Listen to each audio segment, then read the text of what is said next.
There is an update in the Samuel Sangma case. The DCP of the Southwest Delhi has informed that prima facie investigation on the mysterious death of Nagaland resident Samuel Sangma appeared to be a case of suicide. Briefing the media, the DCP has informed that they have not found any foul play in Samuel Sangma's case. He said that they are still waiting for the postmortem reports of Samuel Sangma, who died under mysterious circumstances last month, just days after his own cousin Rosy Sangma also died at the Alfa healthcare hospital in Gurugram. Rosy was working as an air hostess with a low-cost airline in Delhi. The Delhi police said that they will take further action if they find anything suspicious in the case, but as of now, they are treating Samuel Sangma's case as a suicide. Now, one cannot help but notice some chilling similarities in this case of Samuel Sangma and that of Sushant Singh Rajput. In both the cases, the family has alleged foul play on the basis of some telltale signs of struggle on their bodies. Samuel Sangma's parents have said that his lips were swollen and that there were a lot of injury marks on his body and his forehead. Samuel's father has said that his son was a brave boy who stayed back to seek justice for his cousin Rosy. He also said that there were no marks around his neck, and so his death cannot be termed as a suicide. And it's not like just the family has alleged foul play in Samuel Sangma's case. On 30th of June, a parliament member from Thura, Agatha Sangma, also pointed out that Samuel Sangma's death under mysterious circumstances raises suspicion of foul play, and therefore a detailed inquiry was very much needed.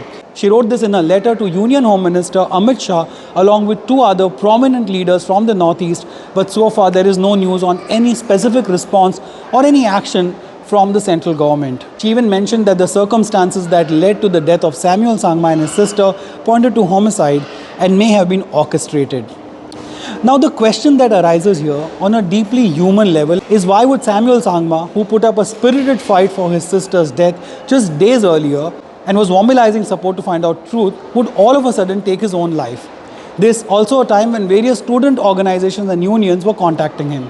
Sure, he was disappointed with the way things were going, but why would he put his family through even bigger grief when the whole purpose of his fight was to get closure on Rosy's death for himself and his own family?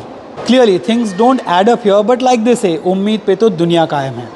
Now, various peaceful marches and protests have been taken out for Samuel Sangma across Northeast as his helpless parents wait for the truth and the closure on the twin tragedy that has befallen them.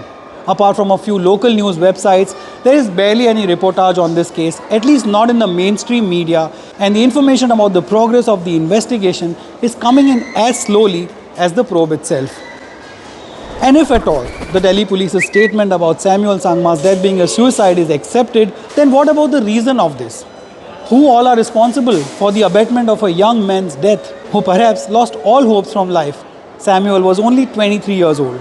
Let me know your thoughts on this latest development in this case. Do you see it going into the cold storage already? Or is there any hope for the real story to come out in this particular case? Let me know your thoughts in the comment section. You can also chat with me on Instagram. It's @ReviewRon. That's the same handle I use on my Facebook page as well.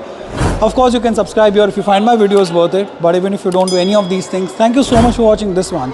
Please take care of yourself and those around you. Jai Hind.